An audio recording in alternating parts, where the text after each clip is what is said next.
The much-anticipated first race of the 2026 season finally takes place, bringing with it many question marks, concerns, and hopes from both drivers and teams. Testing has given us an initial picture, but in Melbourne, teams will have to lift the curtain of mysteries. There is no holding back anymore, and Melbourne could hardly be a better host for a season opener. In this video, we explain why. This is our Australian Grand Prix preview.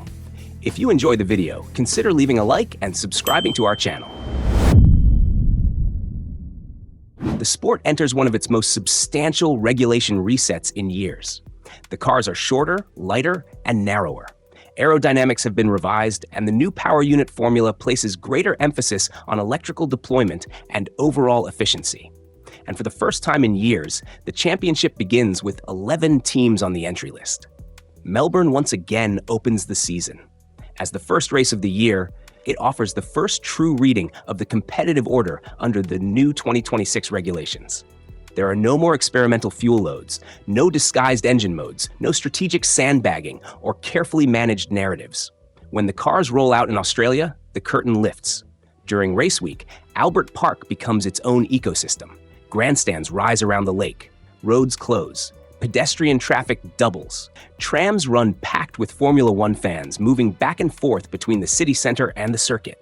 As a temporary street circuit around the lake just south of Melbourne's CBD, it carries a character unlike any other on the 24-race calendar. Beyond the track itself, Melbourne carries a distinctive atmosphere. The Melbourne Walk brings supporters face-to-face with drivers before the competitive tension fully settles in. Many events attempt to replicate it, but here it feels organic, a genuine proximity between team and supporter, between expectation and reality. Drivers and team principals take their time. They sign merchandise, pose for photos, exchange a few words. At this stage of the season, optimism still outweighs performance pressure. Everyone arrives believing something is possible. And of course, there will be the first official appearance of the F1 WAGs. Melbourne is usually not the place for sheer quantity. It is, after all, a long journey from the familiar base of Monaco. But we do expect Lily Znaimer to be present, and perhaps even Alexandra making another appearance alongside Charles. There may also be greater clarity around some of the rumors circulating through the paddock, particularly those involving Lando and Maggie, and whether certain narratives are genuine, or simply a test of public reaction. We are also certain that F1 does not have to keep up with the Kardashians, at least not yet in Melbourne.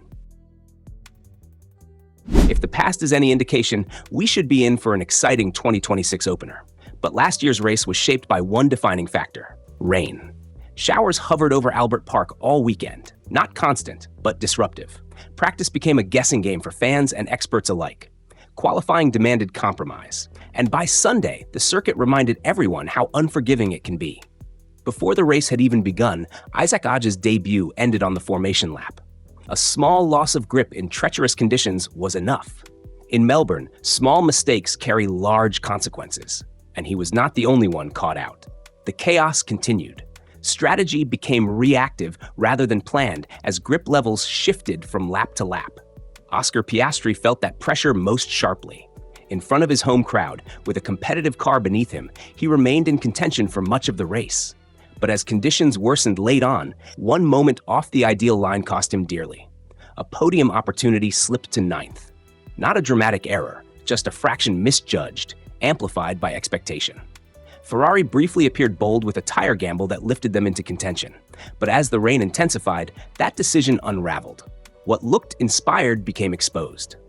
At the front, the story was calmer but no less significant. Lando Norris and Max Verstappen began what would become a season-long duel. Norris managed the conditions with precision, and in doing so, set the early tone for 2025. Will we see a repeat in 2026? Very unlikely. In the next chapter, we will explain why. The Melbourne Grand Prix in 2026 will be very different compared to 2025, and not only because the weather conditions are expected to change. The grid now welcomes an 11th team. There is also a broader structural shift across the sport. The cars are shorter and lighter, with greater emphasis on electrical deployment and energy management. Several new manufacturer partnerships face their first genuine examination under race conditions. To make informed predictions about how Australia may unfold, we must look back at Bahrain testing and the key observations. We have covered this in detail in 2 dedicated episodes, but here is a short summary. Ferrari looked sharp on both single laps and long runs. McLaren appeared balanced and consistent across race simulations. Mercedes completed significant mileage without chasing headline times, prompting questions about how much pace remains in reserve. Red Bull looked competitive and stable. Testing pointed to a tightly matched leading group of 4, and, importantly, suggested that these 4 teams sit clearly ahead of the rest. It is highly likely that the 2026 champion will emerge from this quartet. At the bottom, the picture also appeared relatively clear.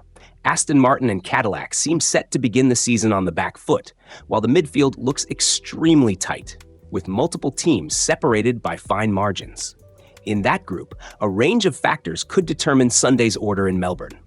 We expect the driver to play a greater role than usual in Melbourne, a consequence of the new regulations and the character of these cars. They are widely regarded as more demanding to drive. The cars move more. Energy recovery requires greater mental foresight from both driver and pit wall, and race management becomes more complex. The mental contest intensifies. Then there is Albert Park itself. The evolving street circuit surface will affect grip, while varying track temperatures will influence tire behavior. As a relatively narrow street circuit, mistakes are punished quickly. With active aerodynamics replacing traditional DRS zones, energy deployment and recovery on the long straights become central to performance. Teams and drivers must adapt rapidly to these parameters. We anticipate human error, even among experienced drivers and pit crews, as everyone adjusts to the new conditions.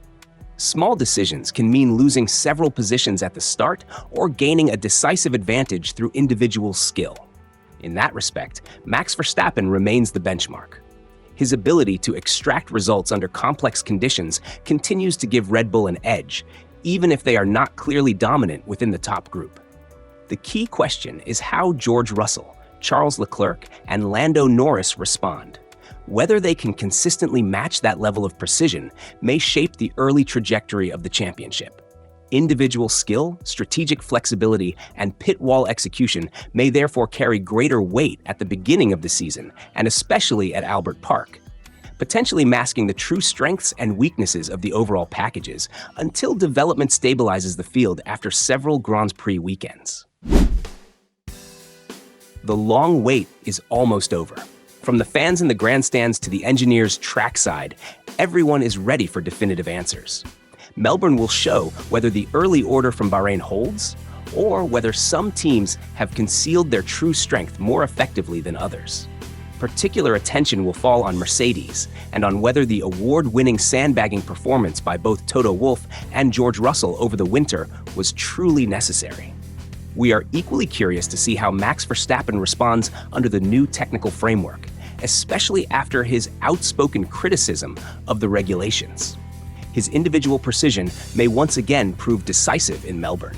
Further down the order, more pain appears likely for Aston Martin Honda, who seems set to begin the season at the back of the grid, at least for Australia. We are also excited to see Cadillac participate in the spirit of building their foundation, and to welcome Audi to Formula One as they begin their own chapter, with ambitions to continue their tradition of success in motorsport. At the same time, teams such as Alpine and Haas could make a strong early impression. And we are certain that once the dust settles on Sunday night, the 2026 silly season will officially be underway, perhaps even accelerating from the very first race. So, over to you. Who do you think will win the 2026 Australian Grand Prix? And which driver will adapt best to the new regulations?